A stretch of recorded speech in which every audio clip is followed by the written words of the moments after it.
Fala, Rovai, o editorial do Fórum 11:30. Eu vou falar de novo de pesquisa hoje, mas essa pesquisa de hoje é uma pesquisa regional. É uma pesquisa que foi feita pela Vox Populi em Pernambuco, né? Em Pernambuco. E ela é uma pesquisa que foi feita, então, presencialmente.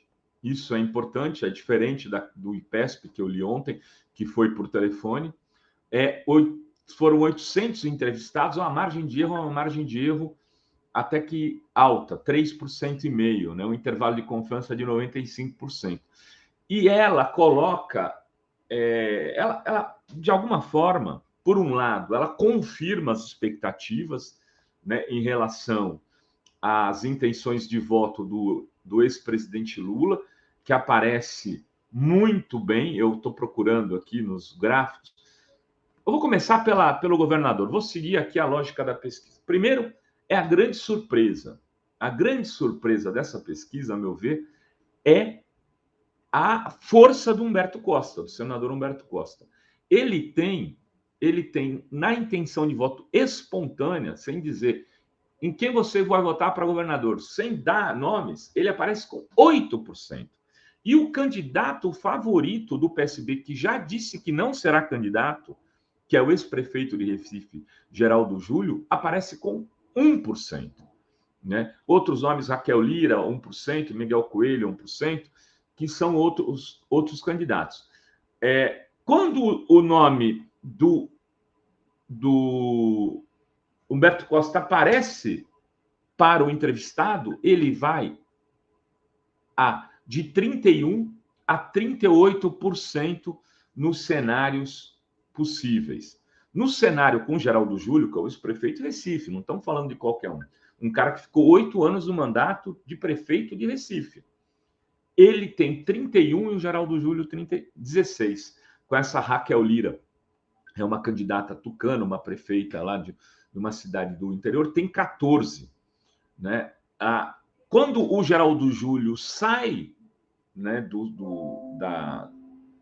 da cédula, o Humberto Costa vai a 38%. O Humberto Costa, ele se reelegeu senador, né, na chapa do PSB. E ele fechou um acordo de compor preferencialmente com o PSB.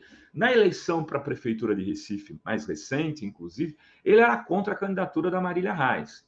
Ele ficou querendo que se fizesse um grande acordo com o PSB ali, foi voto vencido, a Marília saiu com o candidato, quase ganha a eleição muito dura, muito ríspida, com muita dificuldade de que fosse conduzida com algum respeito ali, já que estavam em disputa no segundo turno 2 partidos de centro-esquerda, a baixaria reinou solta, e o Humberto se colocou candidato agora. Mas ele se coloca na seguinte situação: eu me coloco, ofereço meu nome, sabendo que o PSB tem a preferência de escolher. O Humberto, ao fazer isso, ele tem uma tática de tentar emplacar, provavelmente, o vice do candidato do PSB, que pode, eu duvido que seja ele, porque acho que do ponto de vista da estratégia mais geral, é mais interessante para o Humberto ficar no Senado do que ser vice-governador, mas poderia ser alguém do grupo dele. Qual a questão?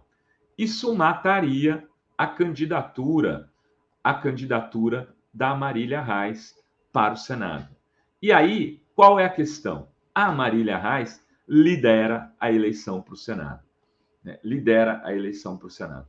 Ela tem 26% das intenções de voto e o segundo colocado tem 9%, que é o Anderson Ferreira, do PL. O terceiro colocado, que seria o Eduardo da Fonte, do PP, que é um cara do Centrão, 6%.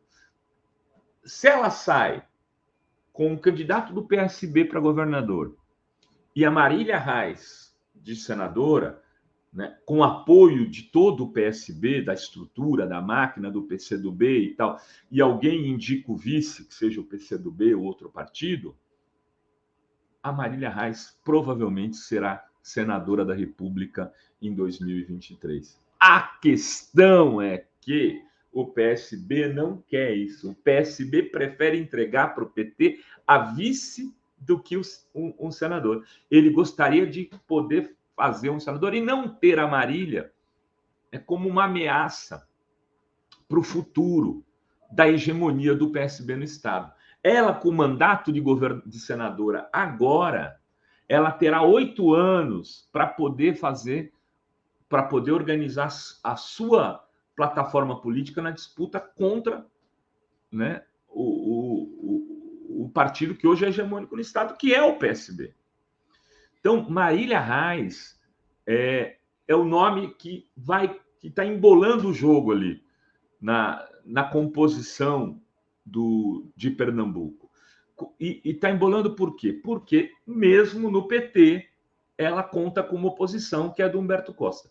Mas, pelo que eu apurei, na direção nacional, há uma preferência em exigir do PSB como contrapartida a candidatura ao Senado, e o PT prefere ter um senador do que um vice-governador de Estado. Humberto Costa, nesse sentido, estaria perdendo o braço de ferro para Marília no que diz respeito aos interesses do PT nacional. Essa é a chave. Agora, por que o PSB aceitaria uma condicionante do PT lá em Pernambuco? Porque na espontânea para presidente da República, o Lula tem 41% dos votos e o Bolsonaro 8%. Ou seja, o Lula tem 5 vezes mais intenção de voto na espontânea em Pernambuco do que o Bolsonaro. Não é uma goleada, não é um 7-1, é mais do que um 7-1. Né? Um chacoalhão do tamanho do mundo. Quando apresenta a cartela dos candidatos, o Lula tem 62%, o Bolsonaro 14%, e o Ciro, que é do estado vizinho, ali tem 6%. Sérgio Moro tem 2%. 2%. O Lula tem 62%. Então, o Lula é o rei de Pernambuco, que é um estado que tem um eleitorado bastante razoável. O PSB hoje precisa mais do Lula para eleger o governador de Pernambuco do que o Lula precisa do PSB para ter voto em Pernambuco. Essa é a chave da questão da composição, que não é a composição só de Pernambuco, mas é uma composição nacional da possível federação partidária que pode surgir entre PT, PSB, PCdoB e IPV. É uma federação que está ganhando musculatura e já tem, inclusive, um acordo de como seria a governabilidade dela, que eu falei aqui um pouco antes, ou seja, seriam 50 pessoas, 50 indicados para ser o conselho de gestão dessa federação, sendo 27 do PT. Pernambuco, por incrível que pareça, é a chave desse grande movimento pró-Lula, pró-vitória no primeiro turno.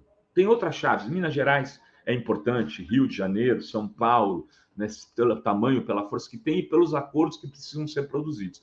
Mas não desconsiderem Pernambuco. A grande questão que aponta o Vox Populi agora é que Pernambuco tem uma pessoa que é o nome do voto. E o nome do voto se chama Luiz Inácio Lula da Silva. Queridas e queridos, era o que tínhamos para hoje aqui neste Fala Vai. Beijos e beijos a todas, todos e todos.